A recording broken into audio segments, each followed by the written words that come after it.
President Trump has been doing a lot of tweeting in recent days. By the way, so far, no tweets from the president yet. I've been checking his Twitter feed, which apparently is now a de rigueur part of the daily routine for Washington journalists. Nothing yet. His latest tweet was about 2 days ago. I'm sure we'll be hearing from him at some point.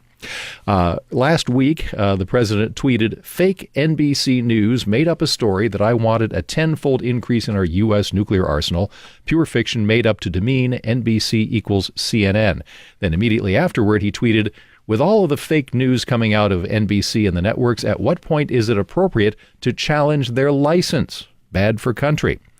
And there's been a storm of criticism since then that the president was attacking the First Amendment rights of journalists. And to discuss that with us, we're joined by Byron Henry, a Dallas-Fort Worth attorney. He's a partner in the appellate law section of Scheef and Stone, with his practice focusing on the areas of business litigation and civil appeals. And you can find him on Twitter at Byron K. Henry. And thank you for joining us this morning, Mr. Henry. Appreciate it. My pleasure. So is the president really attacking the First Amendment by criticizing the networks for their coverage of what he says and does? Well, I don't think he's really attacking the First Amendment. First of all, he asked at what point should these licenses be challenged. And, of course, these licenses are privileges that are granted by the federal government for the airwaves. Of course, they don't apply to print media, so we're talking only about network stations such as CBS, ABC, NBC, Fox, and so forth. And we should point out that we should point out that these do not affect the networks themselves, but rather their owned and operated stations as well as their affiliates. So that's correct.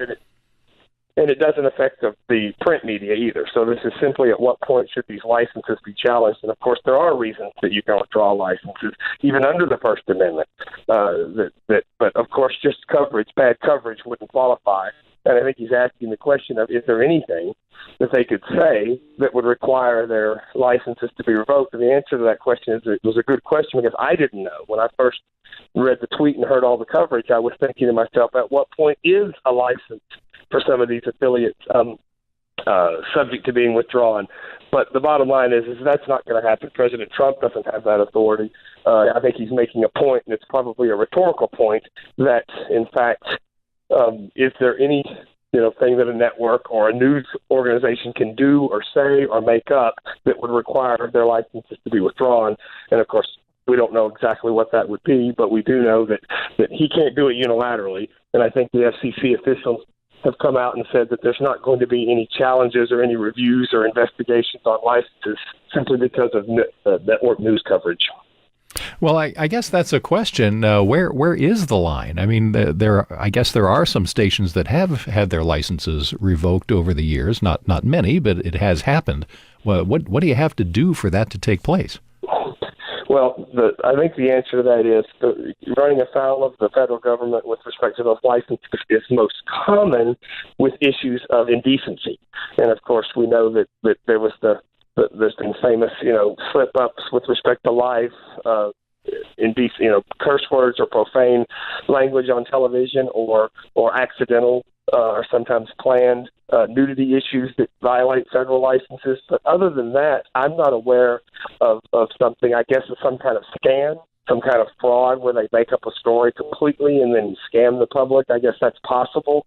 But I really don't think that opinionated news coverage is going to qualify for something that would get your license, challenged or revoked. I think generally it takes something completely different than that. And of course, because most of the news is becoming opinion or commentary, and that line is so blurry that it'd even be hard to revoke a license because a reporter or story was completely crossed the line from news to opinion. I mean, news organizations can have commentary.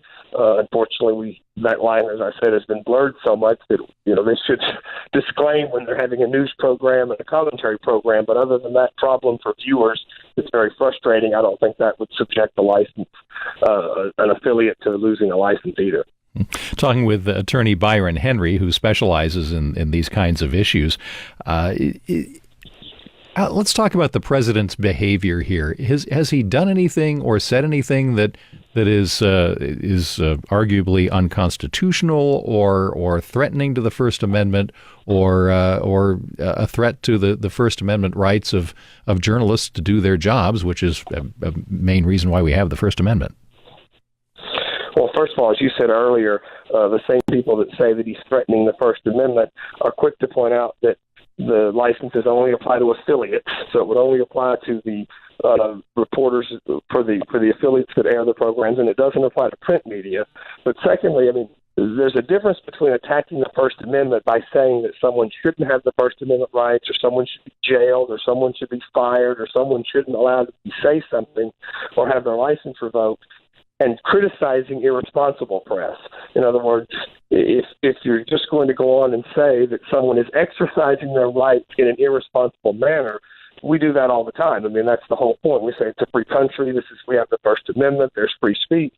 But we certainly criticize those who exercise that right irresponsibly or in a way that we think either demeans some people or just is inappropriate. And I think there's a difference between attacking the press and saying that they're covering things or saying things that are irresponsible, whether it's commentary or running news stories. So I think it's perfectly appropriate for a president to get up there and say that people are acting irresponsibly with their rights, whether it's the kneeling during the national anthem by saying, of course, they have the right to do it, but there could also be consequences. It's disrespectful. They shouldn't do the things they're doing, even though they have the right to do them. That's not attacking the First Amendment. That is celebrating it by saying, in this country, we allow people to say things. We do not jail them. We don't censor them, but we don't have to like it. And we can certainly criticize it. We can run news stories.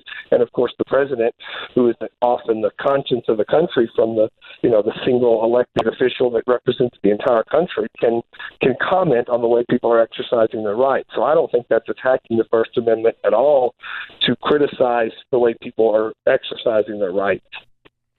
The president has also, in a number of these tweets that he's put out, he's also suggested the National Football League's tax status should be changed if it continues to allow its players to peacefully protest police brutality by kneeling during the national anthem.